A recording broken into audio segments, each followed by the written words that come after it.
Now, once we have understood that how the cloud computing servers are deployed, what is the basic architecture, what is virtualization. So basically so far what we have covered is the mostly that physical deployment and architecture aspect of the cloud computing, public cloud, private cloud and all those things. Now the next what we are going to understand is that what are the services which these cloud computing infrastructure provides to the user, which they can use for their own purpose. Okay. So let us see the types of cloud services. In general, the cloud services are known as XaaS. What it means is that X is anything. So everything as a service, X as a service, star as a service is a concept of being able to call up reusable fine-grained software components across a network. So this X will replace it by S, P and I. So what it means is that in this course we focus on three major services, three major category of services. Major category, these are category of services. Okay.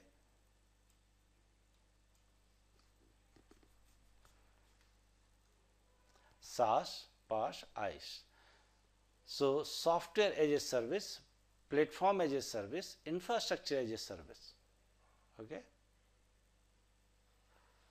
Now let us see that each one of them one by one, and we'll try to understand what is software as a service, what is platform as a service, what is infrastructure as a service.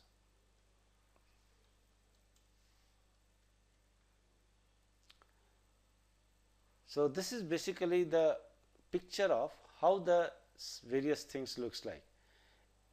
Software as a service means at the top level, this is at the top level, this is called software as a service. In software as a service, user is interacting at this level. When it is platform as a service, user is interacting at this level.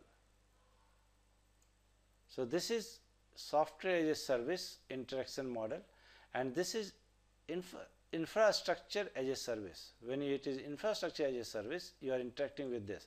So basically in infrastructure as a service, you are asking the service provider that please provide me RAM, CPU, hard disk, network, bandwidth and all those things. In platform as a service, you are asking something different. Give me some integration and middleware. These things are hidden behind. In this one, you just want to use the application. What is behind the scene, you don't care. So depending on what is your need, you can go for SaaS kind of a service, PaaS kind of a service or IaaS kind of a service. Software as a service, what it means is that the capability to provide to the consumer is to use the provider's applications running on a cloud infrastructure. What it means is that your application is running on the cloud and the customer will only use it. It does not do any create any computer, it does not changes the RAM or hard disk of the computer, it cannot create additional computer, it can only use the service which is there. So software as a service. It cannot also build and compile the program and deploy it, nothing it can do, only use the service. Like what are some of the example, we'll see soon. The applications are accessible from various client devices through either a thin client interface such as web browser or a program interface. So either you can write a program to interface or most of the time it is a web browser. The consumer, the most important thing is SaaS, the consumer does not manage or control underlying cloud infrastructure. So what it means is that what is the server, what is the operating system, how much storage is there, what are the application framework, you are never aware of all of them and you are also not in control of all of them. You only use the software over internet for some business reason or personal reason, and then pretty much that's it, and you might be paying or it might be free. But the point is that You don't control anything behind the scene.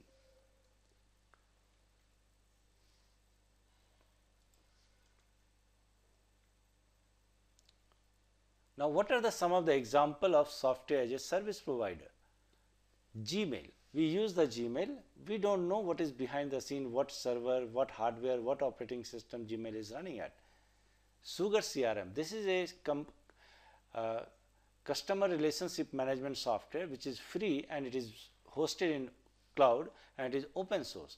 You use it, but you don't know what is the hardware, operating system and all, and you do not have a control over that. Same is Google Calendar. In fact, every application which you see on internet can be treated in most of the cases as software as a service, SaaS. Salesforce.com, if you are using this website, Intuit, Lotus Live, Zynga, Netflix, all of them are software as a service. You watch movie, you watch YouTube, all of them are software as a service, right? So any application which you are using on internet can be considered as a software as a service, and that is called SaaS, software as a service providers. So these are the SaaS. Now what is PaaS? What is platform as a service? Platform as a service is little further. What it does is that there are a lot of systems or computers sitting somewhere, and it lets you compile and build and deploy the applications in cloud. So if it lets you play with the platform then and deploy the application, then it is called PaaS. So here the capability provided to the consumer is to deploy. So you can deploy your own application into the cloud infrastructure, and consumer created or acquired applications created using programming languages, libraries, services and tools supported by the provider. So let us assume somebody is providing a cloud computing offering. Now when he is offering a cloud computing service, he might be also providing some SDK and library for particular language, and he can tell you that using these SDK and libraries, if you can compile and produce this application, I will let you deploy your application in my system over internet, and you don't have to worry about the hardware part. So the middleware part is the where you work. So the consumer, but in this case also, consumer does not manage or control underlying cloud infrastructure, including network servers, operating system or storage. And if you go in this one, software as service, they were not managing this one storage and each individual complete application. With platform as a service, the provider delivers more than infrastructure.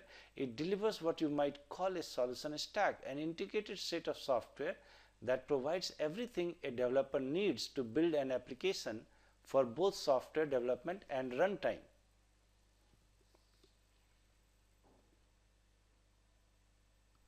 Some example of platform as a service includes the Google App Engine and all, which we'll just see.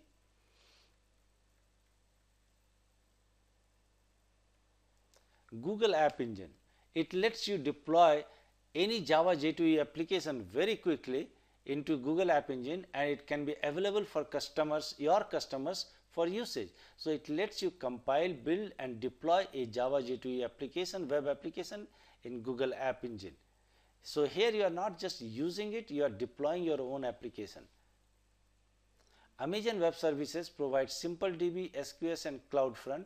What it means is that you can compile, build and deploy applications in Amazon Web Services using SimpleDB, SQS and CloudFront as well.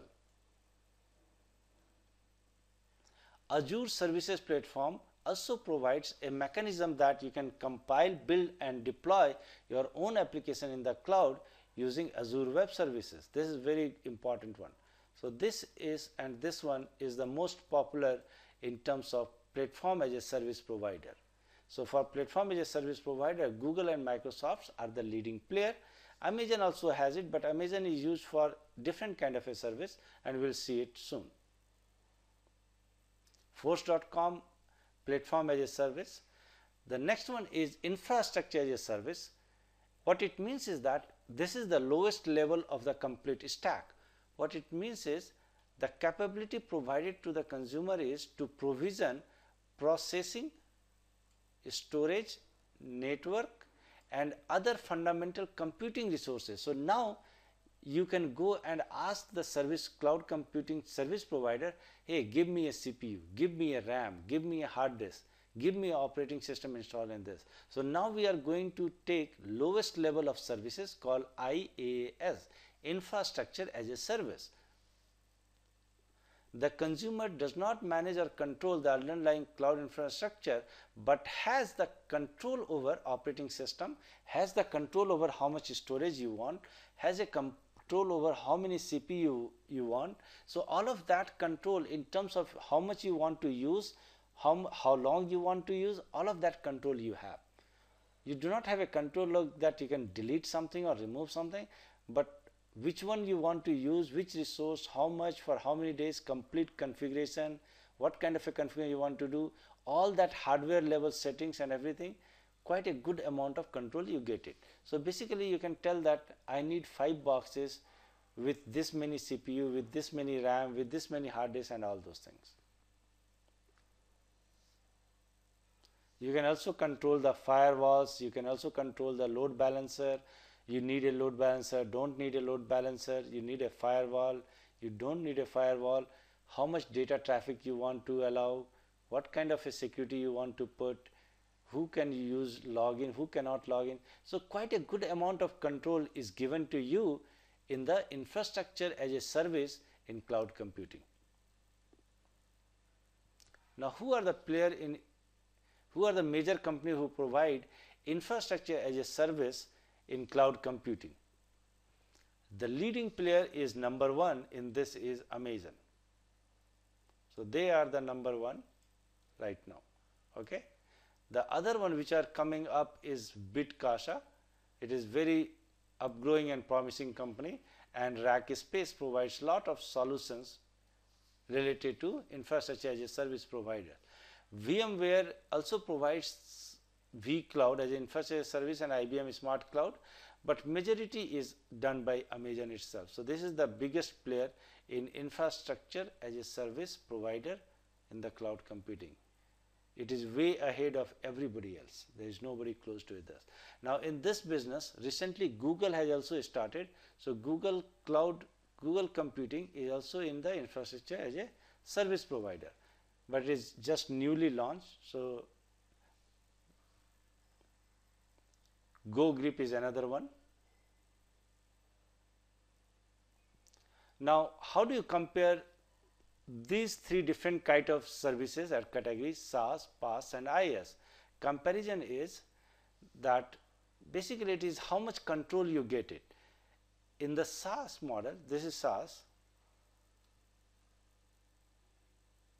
okay, this is PaaS model, and this is infrastructure as a service IaaS model. Okay. Now here, the moment you go from here to here, you lose the control. Here you have much more control on the hardware, on the RAM and the hard disk.